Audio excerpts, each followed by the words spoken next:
Selamünaleyküm. Herkesin günü hayrola. Bugün sizlerle birlikte beli lastikli kat kat etek dikimini göstermeye çalışacağım inşallah. Şöyle çalışmamıza geçmeden önce kanalımıza abone olup videolarımızı beğenerek yandaki zil işaretini de aktif hale getirirseniz daha sonra yüklediğim videolardan da haberdar olabilirsiniz. Bizi aynı isimle Instagram'dan da takip edebilirsiniz. Oradan da isteklerinizi bildirebilirsiniz. Bugünkü çalışmamı yapacağım kumaş, bu etek için uçuş kumaşları, dökümlü kumaşları tercih edebilirsiniz. Krep olur, şifon olur, size kalmış. Elinizde hangisi varsa. Viskon kumaşlardan da olur ama uçuş kumaşlardan daha güzel oluyor. Daha iyi anlaşılması için şöyle ben yazdım. Ekran kaydıyla alabilirsiniz. Burada ben ölçü verdim ama siz kendi ölçünüze göre yapacaksınız. Mantık olarak anlatıyorum zaten. Ayrıca açıklama bölümüne de detaylı bir şekilde yazacağım. Burada mantık basen ölçüsünü ilk katta birinci katımız. Basen ölçüsünü alıyoruz. Artı 2 bolluk artı 2 dikiş payı. Bolluk payını isteğe göre isterseniz verebilirsiniz, isterseniz vermeyebilirsiniz. Ölçümüzü bu şekilde birinci kat için alıyorum. Ben burada ölçümü 110 olarak aldım. İkinci katı bu 1'e 2 ölçüsü. 1'e 2 ölçüsü ise birinci katı 110'u aldım. İkinci katı 2 ile çarptım. 110 çarpı 2 220. İkinci kat için bu kadar kumaşa ihtiyacım var. Üçüncü kat için ikinci katı 2 ile çarptım. 440 santim kumaşa ihtiyacım var. Üçüncü kat için. Katların boylarını ise birinci katın boyunu 31 olarak alın. Mutlaka 31 yapın. Diğer katların boylarını ise kendi boyunuza göre ayarlayın. Birinci kat 31 olarak aldım. İkinci katı 37. Üçüncü katı 38. Burada bir santim altta kıvırma payı yapacağım için eşit olmasını istedim. Ama katları siz farklı istediğinize göre de yapabilirsiniz. Birinci kat 31 kullanış olarak ideal. Diğer katları mesela ikinci katı daha da az yapabilirsiniz. Üçüncü katı daha fazla yapabilirsiniz. Buradaki ölçü benim yapacağım ölçüye göre. Bu 1.66 boyları için bu ölçü yeterli geliyor. Ama kendi boyunuza göre hesaplarsanız daha mantıklı olur. Zaten mantık olarak söylüyorum. Herkes kendine göre ölçüsünü alabilir. Ayrıca eğer 1'e 2 fazla kumaş gidiyor, ben daha az kumaşla yapmak istiyorum derseniz 1'e 1,5 ölçüsünü de kullanabilirsiniz. Burada herhangi bir ölçü, baseni 100 aldım. İkinci katta yapmamız gereken birinci katın üzerine yarısı kadar tekrar ekleme yapıyoruz. Birinci kat 100 santim artı yarısı 50 santim. İkinci katta 150 santim. İkinci katta, üçüncü katta da ikinci katın ne kadardı? 150 idi. 150'yi aldım. 150'nin yarısı kadar tekrar ekleme yaptım. Yani bir tane tam oluyor, bir de yarım ekleme yapıyoruz. Ölçü alma şeklimiz bu şekilde. Şimdi kesime geçebiliriz. Benim kumaşım çiften bir kumaş. Kumaş ölçünüz ne kadar diye soruluyor genellikle. Diğer yaptığım etekte en olarak 110 santimdi. 2,5 metre gitmişti. Benim bu çiften bir kumaş. Boy olarak benim şu an 2 metre 20 santim. Ne kadar gider bakacağım. Şöyle katlarımın 37 santim olanını alıyorum.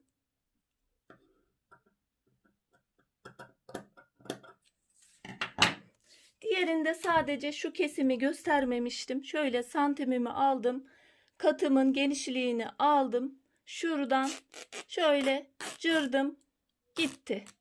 Kesim bundan ibaretti.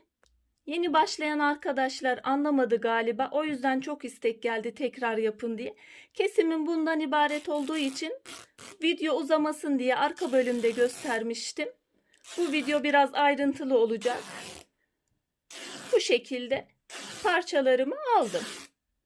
Bana gerekli olacak kadar.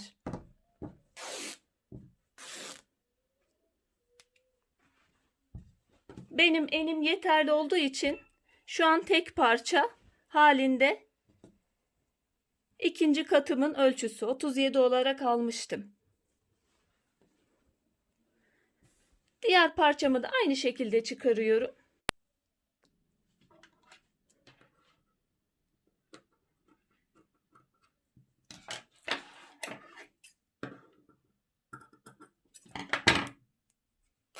Buradan üçüncü katı yaptığım için iki parça alacağım ben de. Ölçüm. Yani 2,40 olarak belirliyorum.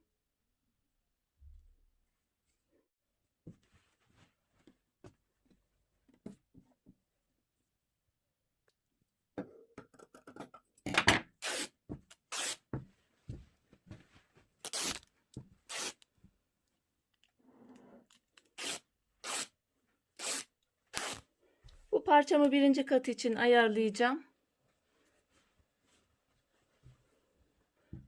Bu kısımlar benim üçüncü kat için. Toplamında burada 4 metre 40 santim kumaşım var.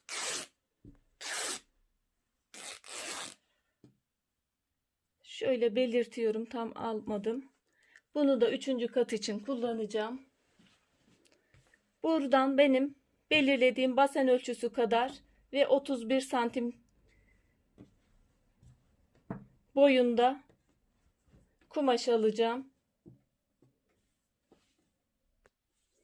Şöyle ayarlamamı yaptım.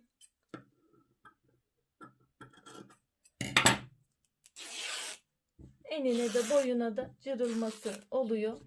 Eğer hafif bir bakın böyle gitmiyorsa o zaman ölçüyle alırsınız. Buradan da 31 santimimi alacağım. Fazlalığını çıkaracağım.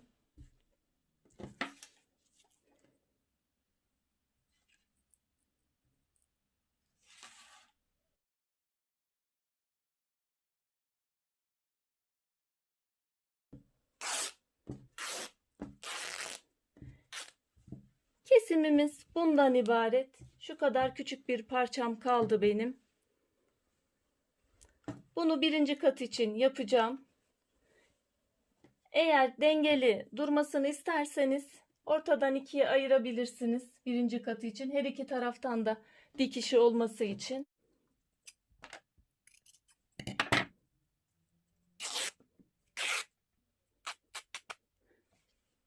Şimdi burada yapmam gereken katları eklemelerini yapacağım.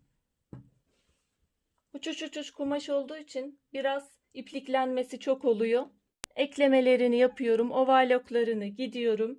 Büzgüden önce bir overlock çekeceğim. Şu kenar kısımlarını da. Burada da diğer kumaşlarımı da birbirine eklemelerini yapıyorum. Bir bütün haline katlarımı getiriyorum. Dikişlerimi yapıyorum. Diğer kenarında aynı şekilde. Kenar eklemelerimi yapıyorum. Birinci katın eklemesini yapıyorum. Bu kısımları biraz hızlı geçeceğim. Video çok uzun olacak o yüzden. Zikzak ayarıyla overlock'unu da gidiyorum. İpliklenen bir kumaş olduğu için direkt parçalarımın büzgü yapacağım yerlerinin de overlocklarını gidiyorum. İlk parçamı hazırladım. Burada zaten büzgü yapılmayacak. Diğer parçalarımı da aynı şekilde yan dikişlerini ve büzgü kısımlarının overlocklarını gideceğim. Şöyle yan kenar eklemelerimi yaptım. Burada da üçüncü katta da aynı şekilde ekledim. Üçüncü kat tabi biraz fazla. Şimdi büzgü işlemlerini yapacağız. Üçüncü katın büzgüsünü ve ikinci katın büzgüsünü yapacağız. Birinci katta büzgü olmayacak. Makinede büzgü yapabilmek için tansiyon ayarımızı şöyle en yükseğe çıkarıyorum. 9'a aldım. Burada da adım sıklığını en seyrek dikiş ayarını alıyoruz.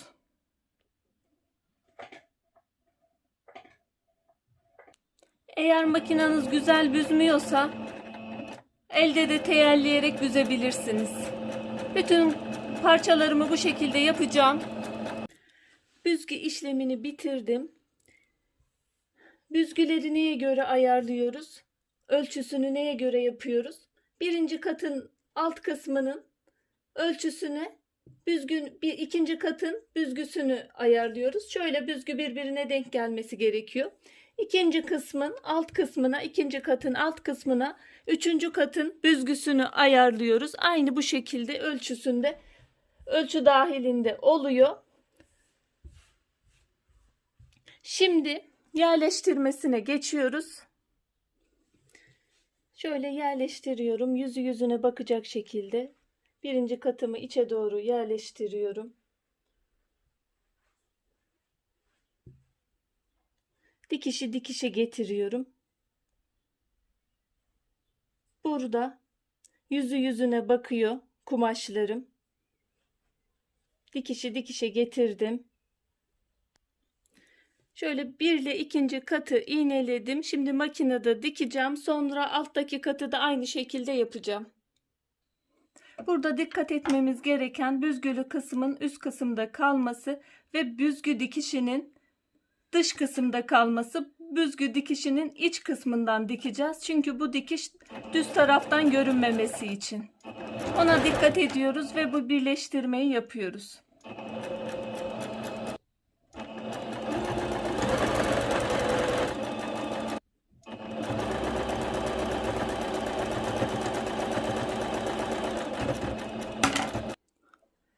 İlk sıranın dikişini bitirdim. Eklemesini yaptım. Overlock'la tekrar zikzak ayarımla temizliyorum.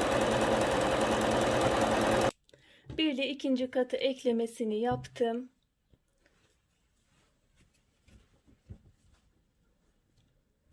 Şimdi üçüncü katı ekleyeceğim. Aynı şekilde birinci katta yaptığım şekil gibi ikinci katı da aynı şekilde yapacağım. Aynı şekilde dikişi dikişe getiriyorum. Yüzü yüzüne bakacak şekilde düz yüzler birbirine bakıyor. Bu şekilde iğneliyorum. 2 ile 3'ü de ekledim. Şimdi makinede dikişe geçiyorum. Birinci katta olduğu gibi aynı şekilde ikinci katın da birleştirmesini yapıyorum. 2 ile 3'ü. Şöyle eklemelerimi yaptım. Eteğimi oluşturdum. Şimdi şuradaki dikişleri bir spor dikişi, bir baskı dikişi uygulayacağız. Çıma dikişi yani. 2 milimden uygulayacağız. Şu alt kısımda yaptım. Şu şekilde. Çıma dikişimi de yapıyorum. Yani baskı dikişini üstten.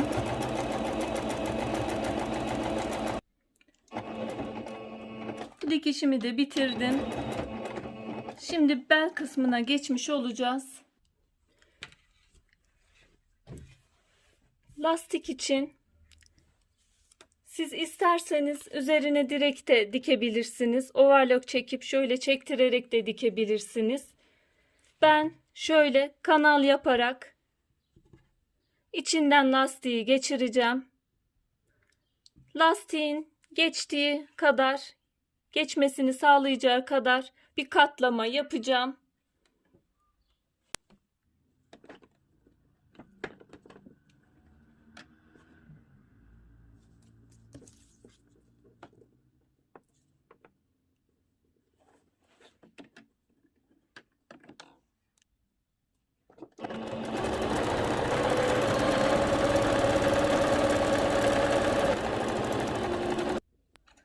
Lastiğin geçeceği kadar şu kadar bir kısım dikmedim. Buradan lastiği geçireceğim.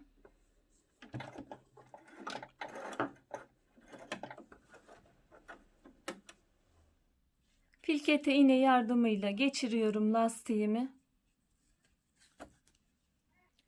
Lastiği geçirdikten sonra şöyle üst üste yerleşerek bu şekilde değil de bu şekilde lastik hem atar hem kaba durur.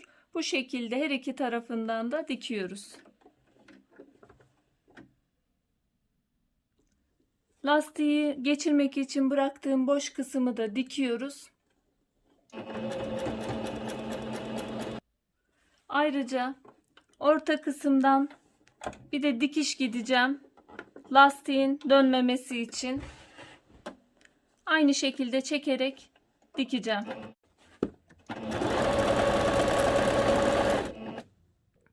Etek belimizi bitirdik. Şimdi sıra etek uç kısmına geldi.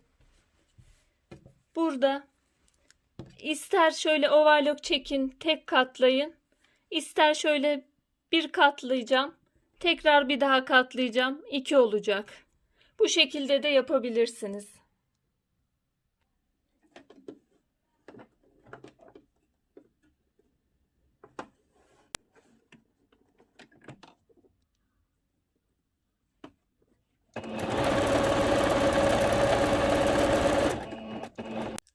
Ben eteğimi bitirdim. Çalışmamı tamamladım. Şunu da belirtmek istiyorum. Eğer astar dikmek isterseniz lastik bölümünü ayrı bir kumaştan yapın. O bölümde astarı ekleme yapabilirsiniz.